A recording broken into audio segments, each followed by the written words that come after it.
ولا تقولن لشيء إني فاعل ذلك غدا إلا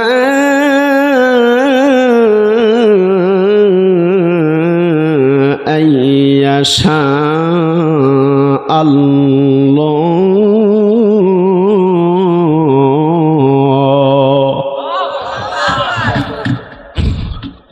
কোনো বিষয় যদি আপনি বলতে চান, ভবিষ্যতের বিষয় নিয়ে কোনো কথা যদি বলতে চান, তাহলে ইনশাআল্লাহ বলবেন। এক সময় রহমতের নবীকে কাফেরদের পক্ষ থেকে 3টি প্রশ্ন করা হয়েছিল। তখন বলেছিলেন যে আগামীকালকে প্রশ্নের উত্তর দিবেন, কিন্তু রহমতের নবী ইনশাআল্লাহ বলতে ভুলে গিয়েছেন।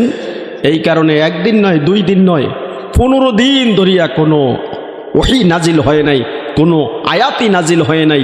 15 দিন পর গোটা একটি সূরা, পুরা একটি সূরা, আল্লাহর কোরআনের বিশাল বড় একটি সূরা নিয়ে হযরত জিবরাইল আলাইহিস সালাম নাজিল হয়ে রহমতের নবীকে বললেন, মুহাম্মদ আপনি কোনো বিষয় যদি বলেন তাহলে আগামীকালকে এই কাজটা করবেন বা এই কথাটা আগামীকালকে এই সমাধানটা করে দিব, তখন আপনি ইনশাআল্লাহ যদি বলেন আল্লাহর ইচ্ছায় করতে পারবেন। কথা বলবেন ঠিক?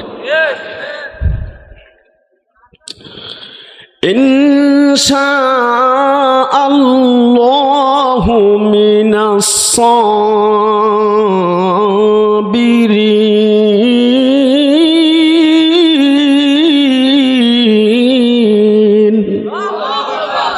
আল্লাহর পয়গম্বর হযরতে খলিলুল্লাহ ইব্রাহিম আলাইহিস সালাম তার সন্তান ইসমাইলকে যখন ছুরির নিচে রেখে দিবে, জবাহ করবে আল্লাহর জন্য, আল্লাহর সন্তুষ্টির জন্য নিজের সন্তানকে ছুরির নিচে রেখে জবাহ করতে, কুরবানি করত, দ্বিধা করত না।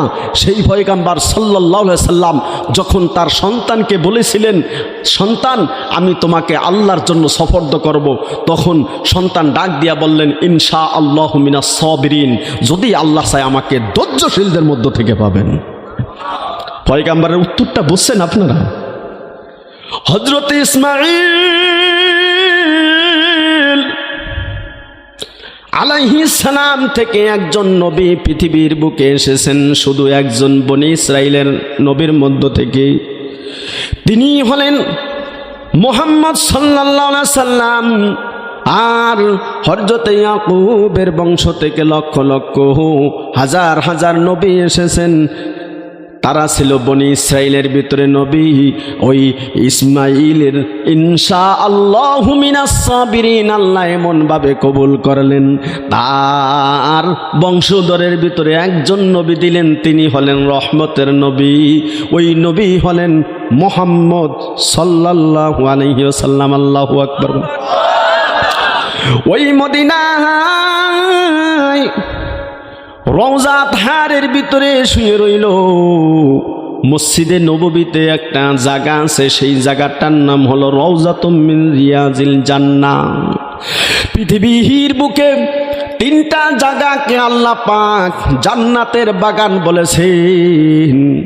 তার ভিতরে একটা হলো এই মাহফিলের ময়দান, আর একটা হলো মসজিদ। মসজিদে যখন যায় বান্দা জান্নাতের ভিতরে ঢুকিয়া যায়। আর একটা হলো রওজাতুম মিন রিয়াজিল জান্নাহ। হাজী সাহেবগণ সেই রওজাতুম মিন রিয়াজিল জান্নাতে 2 রাকাত নামাজ পড়ার সুযোগ পায়। 2 রাকাত নামাজ পড়িয়া যখন রবের কাছে দোয়া করে, ওই রওজাতুম মিন রিয়াজিল জান্নাতের দোয়াটা মহান আল্লাহ কবুল করে। আল্লাহর ঘর কাবা শরীফের দিকে তাকায়া কোনো দোয়া করলে দোয়া কবুল হয়। যেহেতু রহমতের নবী রওজাতুম মিন রিয়াজুল জান্নাহ ওই মসজিদে নববীর ভিতরে একটা জায়গাকে নামকরণ করলেন। আর হেলাকুল জিকির হলো জান্নাতের মজমা। এই মজলিসটা হলো জিকিরের একটা মজমা। এই মজমায় যারা আসলেন, উপস্থিত হইলেন, তারা জান্নাতের ভিতরে আসলেন। এখন আমি আপনাদের কাছে একটা প্রশ্ন করি, যারা বাহিরে আছে তারা কি জান্নাতের ভিতরে যাইতে চায়নি? এই মাহফিলের প্যান্ডেলটা কিভাবে জান্নাতের বাগান হইল? হলাকো জিকিরের একটা মজলিস, আল্লাহর কোরআনের স্মরণ। অতএব বাহিরে যারা আছেন, ওই দুনিয়ার বুকে যারা জান্নাতের মজমায় আসতে চান, থাকতে চান, বাহিরে না থাকিয়া ভিতরে চলে আসলি আল্লাহর রহমত আপনার উপর নাজিল হইতে থাকবে। রহমতের নবী ডাক দিয়া বলেন, আজকে যারা মাহফিলের ভিতরে উপস্থিত হইয়া গেলেন, রাস্তা দিয়ে হাঁটিয়া আসলেন তলবে ইলম হিসাবে, ওই রাস্তার ভিতরে নূরের পর ফেরেশতারা বিছায়া দিল। আর এই মজলিসে আসার সঙ্গে সঙ্গে জীবনের গুনাহ মহান আল্লাহ মাফ করে দিল।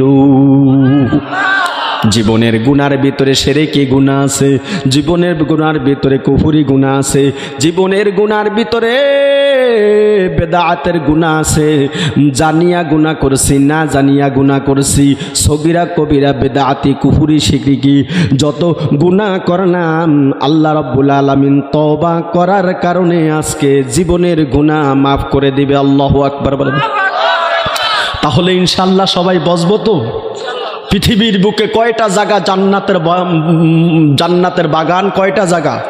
3টা। মনে থাকবে সবার? একটা হচ্ছে মসজিদ, আর একটা হচ্ছে জিকিরের মজলিস। এই মাহফিলের প্যান্ডেলটা জান্নাতের একটা মজমা, আগামীকালকে থাকবে না।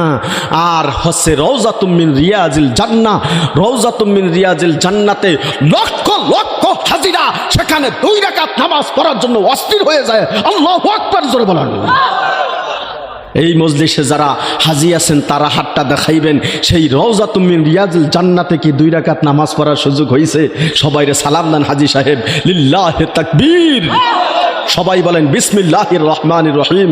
আল্লাহ আপনি আপনার এই খাস বান্দাকে উমরা করার তৌফিক দিয়ে আবারও রিয়াজুল জান্নাতে 2 রাকাত নামাজ পড়ার তৌফিক দিয়েন। সেই সঙ্গে সঙ্গে আমাদেরকে আল্লাহ আপনি কবুল করিয়েন। আমিন বলবেন। লিল্লাহি তাকবীর, লিল্লাহি তাকবীর।